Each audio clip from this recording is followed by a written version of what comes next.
नमस्कार दोस्तों, आप देख रहे हैं साइकोलॉजी शिक्षा हिंदी यूट्यूब चैनल। मैं अवधेश स्वागत करता हूं आपका मोस्ट इंपॉर्टेंट क्वेश्चन सीरीज को आगे बढ़ाते हुए।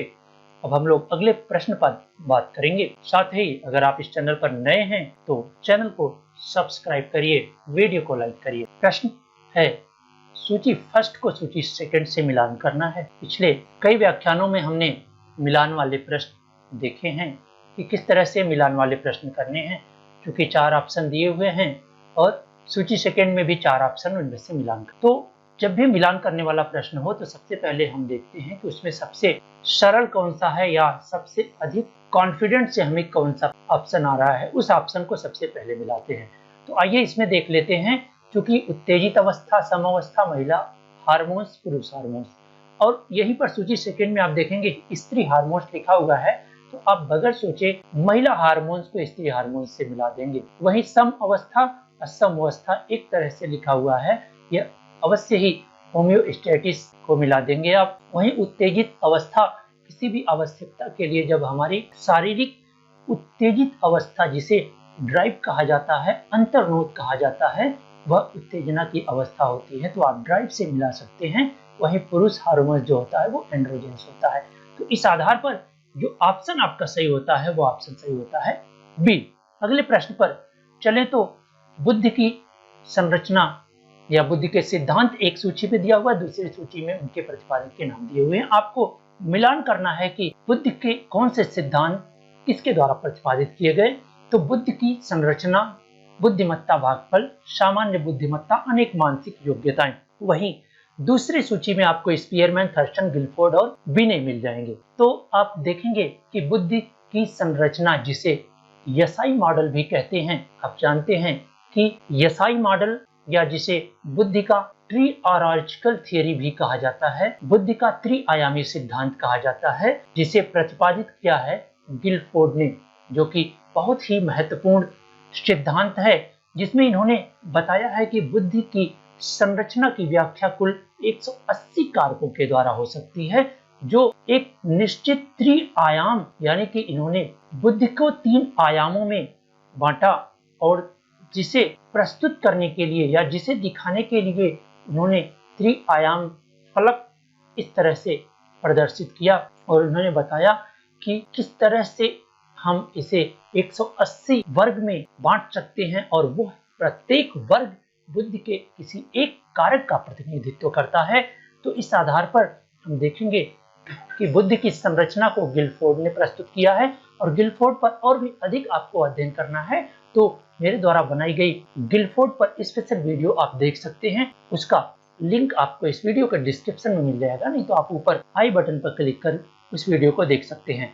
वहीं बात करें हम बुद्धिमत्ता भागफल की बात करें तो आप देखेंगे कि बुद्धिमत्ता भागफल, जिसे इंटेलिजेंस कोशेंट कहा जाता है, अवश्य ही उससे संबंधित अगर इस ऑप्शन में कोई है तो वह है कौन? विनय। वहीं सामान्य बुद्धिमत्ता की बात करें, जनरल एबिलिटी की बात करें, तो आप बहुत ही आसानी से मिला सकते हैं कि जी और यस फैक्टर की बात करने वाले प्रथम मनोवैज्ञानिक स्पीयरमैन हैं, जिन्होंने जी फैक्टर और यस फैक्टर की नींव रखी थी। वहीं आप अंतिम अनेक मानसिक योग्यताओं, जिसे प्राइमरी मेंटल एबिलिटी के भी नाम से जाना जाता है, जिसमें मुख्य रूप से 7 तरह की मानसिक योग्यताओं की बात की, किसने?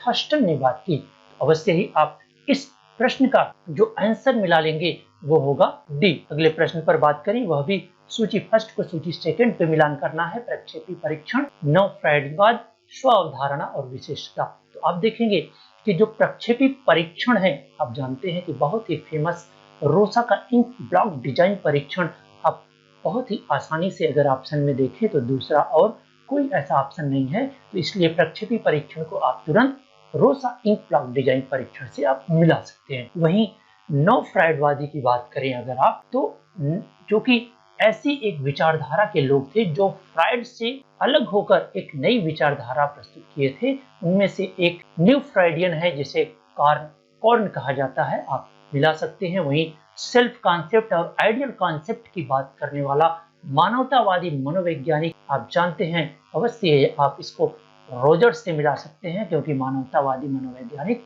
मुख्य रूप से रोजर्स और मैस्लो को रखा जाता है, जिसमें रोजर्स ने ही स्व अवधारणा, सेल्फ कॉन्सेप्ट और आइडियल कॉन्सेप्ट की बात की थी। वहीं हम विशिष्टता की बात करें, विशिष्टताओं की बात करें, जिसे ट्रेड्स कहा जाता है। आप जानते हैं ट्रेड थियरी व्यक्तित्व के शील गुण पर आधारित सिद्धांत आल्पोर्ट द्वारा प्रस्तुत किया गया, कैटल द्वारा प्रतिपादित किया गया और वही हाइजेंक द्वारा किया गया था। तो आप अवश्य यहाँ जो ऑप्शन बचता है वह कैटल, तो आप कैटल को मिला देंगे और इस आधार पर जो ऑप्शन सही होगा वह ऑप्शन सही होगा सी। अगले प्रश्न पर चलें तो यहाँ पर भी सूची फर्स्ट को सूची सेकंड से मिलान करना है। भावी शिक्षा को मापना, आगे भविष्य में कौन सी शिक्षा प्राप्त करेगी उसको मापने के लिए आप फ्यूचर की किसी चीज को मापने के लिए आप उपलब्धि परीक्षण का यूज कर सकते हैं। तो अवश्य ही आप आसानी से मिला सकते हैं उपलब्धि परीक्षण को। वहीं पूर्व प्राप्त शिक्षा को मापना, पहले से जो शिक्षा प्राप्त है अगर उसे आप मापना चाहें तो अवश्य ही आप एकेडमिक अचीवमेंट टेस्ट यूज कर सकते हैं। तो आप देखेंगे एकेडमिक उपलब्धि परीक्षण। वही मानसिक योग्यताओं का मापन अगर करना हो, मेंटल एबिलिटीज की मापने के लिए अवश्य ही आपको बुद्धिमत्ता परीक्षण यानी इंटेलिजेंस टेस्ट लगाना होगा। तो आप अवश्य इसे बहुत ही आसानी से मिला सकते हैं। वहीं लास्ट ऑप्शन बचता है शिक्षा प्राप्तकर्ता को आंकना, यानी कि एप्टीट्यूड। इस तरह से आप फोर्थ को आप मिला देंगे सेकंड से, यानी कि एप्टीट्यूड। आप जानते हैं कि एप्टीट्यूड एटीट्यूड दो ऐसे समान दिखने वाले शब्द हैं, लेकिन एप्टीट्यूड एक ऐसी क्षमता होती है जो किसी प्रशिक्षण के स्वरूप पर प्रस्फुटित होती है और उसी को मापने के लिए अभिवृत्ति परीक्षण यानी एप्टीट्यूड टेस्ट का प्रयोग किया जाता है। तो इस आधार पर आप देखेंगे तो जो ऑप्शन सही होगा वह ऑप्शन सही होगा ए। अगले प्रश्न पर बात करें तो ये भी सूची फर्स्ट से सूची सेकंड को मिलान करना है। तो आप देख सकते हैं कि मस्तिष्क की कुछ संरचनाएं दी हुई हैं और उसका कुछ उसके बारे में एक्सप्लेनेशन दिया गया है। तो आप देखेंगे कि गधे जिसे पॉन्स कहा जाता है, पॉन्स आप जानते हैं कि मैंने पिछले व्याख्यानों में आपको बताया है कि मस्तिष्क की एक जो संरचना होती है वो कुछ इस प्रकार की होती है और यहाँ पर क्या होता है कि लघु मस्तिष्क होता है और ये तो जहाँ पर मस्तिष्क और रीढ़ की हड्डी, यहाँ से रीढ़ की हड्डी होती है तो बीच में एक भाग होता है जिसे कहा जाता है पॉन्स। तो चूंकि मस्तिष्क और रीढ़ की हड्डी के जोड़ने का काम करता है, पुल का काम करता है, ब्रिज का काम करता है, इसीलिए पॉन्स को हम पुल कहा जाता है, ब्रिज कहा जाता है। वहीं आप जब हम बात करते हैं डेंड्राइट की, दुमास्क की, तो हमने आपको पिछले व्याख्यानों में बताया है कि जो न्यूरॉन्स होते हैं हमारे शरीर में, चूंकि लगभग 12 अरब न्यूरॉन्स हैं, उसमें ये शाखिका निकली होती है। इसी शाखिका को डेंड्राइट कहा जाता है जो अन्य न्यूरॉन से आने वाली सूचनाओं को ग्रहण करती है।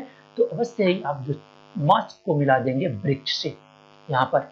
वहीं अनुमस्तिष्क जो कि आप देख सकते हैं इसे लघु मस्तिष्क कहा जाता है, तो ये पार्ट को लघु मस्तिष्क कहते हैं। तो सेरिब्लम को आप लघु मस्तिष्क से मिला सकते हैं। लास्ट में बचता है एमिगडाला।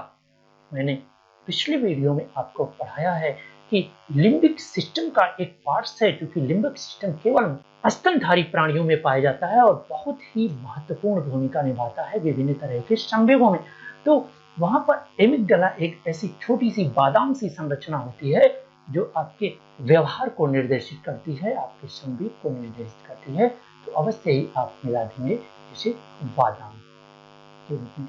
तो इस आधार पर जो ऑप्शन सही होगा वह ऑप्शन सही होगा बी।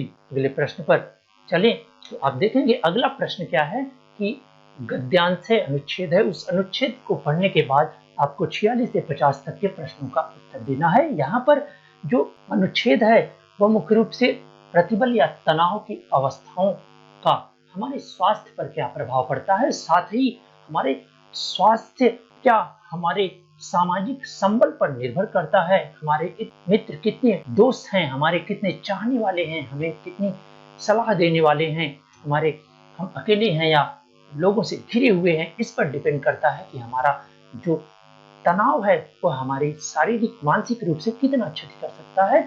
ये पूरे अनुच्छेद में इन्हीं बातों पर चर्चा की गई है। आप वीडियो को पॉज करके इस अनुच्छेद को अच्छी प्रकार पढ़ सकते हैं और पढ़ने के बाद आप ऑप्शन पर ध्यान देंगे तो हम लोग सीधे उनके प्रश्नों पर चलते हैं कि शारीरिक रोग जैसे हृदय रोग, अति प्रतिबल, अल्सर और मधुमेह प्रतिबल के साथ नकारात्मक सहसंबंध की ओर प्रवृत्त होते हैं। अब ध्यान दीजिए कि चूंकि जो शारीरिक रोग होता है, चाहे शारीरिक रोग हो, वह प्रतिबल के साथ अवश्य ही निगेटिव रूप से कोरिलेटेड हो, क्योंकि आप देखेंगे कि प्रतिबल जैसे जैसे बढ़ता है व्यक्ति का स्वास्थ्य भी बढ़ता है। तो ये एक तरह से जो प्रश्न कह रहा है, प्रश्न के हिसाब से तो देखा जाएगा, अगर ये कहा जाए तो सुदृढ़ रूप से सहसंबंधित है। आप एक तरह से अगर प्रतिबल घटता है तो आपका स्वास्थ्य भी ठीक होता है और प्रतिबल में वृद्धि होती है तो आपका स्वास्थ्य भी खराब होता है, लेकिन उसमें कई चीजें भूमिका निभाती है। लेकिन प्रश्न के जो ऑप्शन पर बात करें तो प्रतिबल के साथ नकारात्मक संबंध रखता है, प्रतिबल के साथ धनात्मक, प्रतिबल के साथ शून्य संबंध और प्रतिबल के से कोई संबंध नहीं रखता। तो इस आधार पर आप अगर इस अनुच्छेद में देखें तो आप देखेंगे कि प्रत्येक रोग उसके उच्च रक्तचाप और हृदय रोग से मधुमेह शामिल है और प्रतिबल के सुदृढ़ सहसंबंध पाया जाता है, यानी कि उच्च सहसंबंध पाया जाता है। तो इस आधार पर आप इस ऑप्शन में मिलाएंगे तो प्रतिबल के साथ धनात्मक सहसंबंध रखता है। अगले प्रश्न पर बात करें तो संकट का हस्तक्षेप सामान्यतः समस्या सृजित करता है जब समस्या का समाधान करने का प्रयास तत्कालीन अवांछित स्थिति के साथ जूझने में व्यक्ति की मदद करता है। ठीक है, यानी कि आप देखेंगे संकट का हस्तक्षेप, जो ही आपके सामने कोई समस्या आती है तो आप सबसे पहले उससे क्या करते हैं, जूझने का प्रयास करते हैं, उससे लड़ने का प्रयास करते हैं, जिसे आप जीएडी में जब देखते हैं, जनरल एंजाइटी डिसऑर्डर में जब सेली ने किसी स्ट्रेसर्स की बात की तो वहां पर प्रतिरोध की अवस्था की बात की थी। प्रतिरोध की अवस्था जो कि सबसे पहले किसी भी आसेदक से लड़ने के लिए तत्पर होता है। तो इस तरह से संकट हस्तक्षेप का सामान्य जो आंसर होगा वह आंसर होगा बी। अगले प्रश्न पर चले तो जब व्यक्ति को स्थिति से जूझने के लिए मजबूत सामाजिक समर्थन सपोर्ट मिलता है तो आप ये जान लीजिए कि आप मानसिक रूप से चाहे शारीरिक रूप से किसी तरह की समस्या से अगर ग्रस्त हैं, लेकिन आपके पास अगर सामाजिक संबल है, सामाजिक समर्थन है, सोशल सपोर्ट आपके पास ज्यादा है तो आप उन परिस्थितियों को सामान्य ढंग से लेंगे, उन परिस्थितियों को बहुत गंभीरता से नहीं लेंगे और आप अपने आप को स्वस्थ दुरुस्त रखने में सक्षम होंगे। लेकिन अगर आपके पास संबल कम है, सामाजिक सरोकार कम है, सपोर्ट कम है तो आप छोटी छोटी समस्या से विचलित हो जाते हैं। तो उसी तरह से जो स्ट्रेस होता है, जो प्रतिबल होता है, वह भी काम करता है। अगर आपके पास सामाजिक संबल ज्यादा है तो अवश्य ही आप में जो वो भिन्न व्यक्तियों की मांग पर ध्यान देने में अपना समय बर्बाद करता है, वो मनोवैज्ञानिक संकट और परिणामों के प्रभाव को कम करने में बेहतर सक्षम होता है। तो इस आधार पर जो ऑप्शन सही होगा वो ऑप्शन सही होगा ए, यानी कि इस तरह के संकट से वो को प्रभाव को कम कर लेता है अगर आपके पास सामाजिक संबल होता है। अगले प्रश्न पर बात करें तो आशावाद निम्नांकित में सभी के साथ संबंधित है सिवाय, यानी कि आशावादिता की बात की जा रही है, सभी के साथ संबंधित है, किसी एक के साथ नहीं है। तो अपने स्वास्थ्य का ध्यान रखना सही है, अर्जित निस्सहायता की बढ़ी हुई दर ये गलत है, अवसाद की निम्न दरें इससे भी आशावादिता और स्वास्थ्य के प्रति रक्षा। तो आप देखेंगे कि ये तीनों गलत है। अर्जित निस्सहायता जहां पर व्यक्ति ये समझ लेता है कि अब हम इस तरह की समस्या से अपने आप को बचा नहीं सकते, हम ठीक नहीं हो सकते या किसी भी तरह की हमें सहायता नहीं मिल सकती है, तो वहां पे आशा नहीं रह जाती है, वो पूरी तरह से निराशा आ जाती है। तो इस तरह से जो ऑप्शन सही होता है वो ऑप्शन सही होता है बी। अगले प्रश्न और सीरीज के अंतिम प्रश्न पर बात करेंगे तो सामाजिक समर्थन, हमने बताया कि जो सोशल संबल होता है, सोशल सपोर्ट होता है, वो बहुत अहम रोल अदा करता है व्यक्ति के मानसिक और शारीरिक स्वास्थ्य या किसी तरह की समस्या समाधान पर। तो आइए हम ऑप्शन देखते हैं कि सामाजिक समर्थन क्या करता है, स्वास्थ्य पर सकारात्मक प्रभाव डालता है, ये बात सही है। कैंसर रोगी की दैहिक क्रियाओं को उन्नत करता है, ये भी कर सकता है, सही है। एचआईवी रोगियों की दैहिक क्रियाओं को उन्नत कर सकता है, ये भी सही है। तो जो ऑप्शन सही होगा वो ऑप्शन सही होगा डी, क्योंकि आप कितने भी बीमार हो, अगर आपके चाहने वाले बहुत ज्यादा हैं, आपको हमेशा सांत्वना देने वाले हों, तो आप देखेंगे कि आप उस बीमारी से बहुत ही आसानी से लड़ लेंगे और संभव होगा तो आप उससे जीत कर बाहर आ सकते हैं। चाहे कैंसर का रोग हो, चाहे HIV रोग हो, या किसी भी तरह का प्रतिबल संबंधी रोग हो। तो हमें उम्मीद है कि आपको बेहतर तरीके से इन प्रश्नों का व्याख्यात्मक समाधान में प्रस्तुत कर पाया होगा, जो अवश्य ही आपको विभिन्न परीक्षाओं में प्रश्नों को हल करने में मदद करेगा। अगर आपको ये व्याख्यान अच्छे लग रहे हैं तो प्लीज चैनल को सब्सक्राइब करें और वीडियो को लाइक करें और अपने मित्रों में शेयर करें, ताकि इसका लाभ अन्य लोगों को भी मिल सके। आपका यह वीडियो व्याख्यान अंत तक देखने के लिए बहुत बहुत धन्यवाद।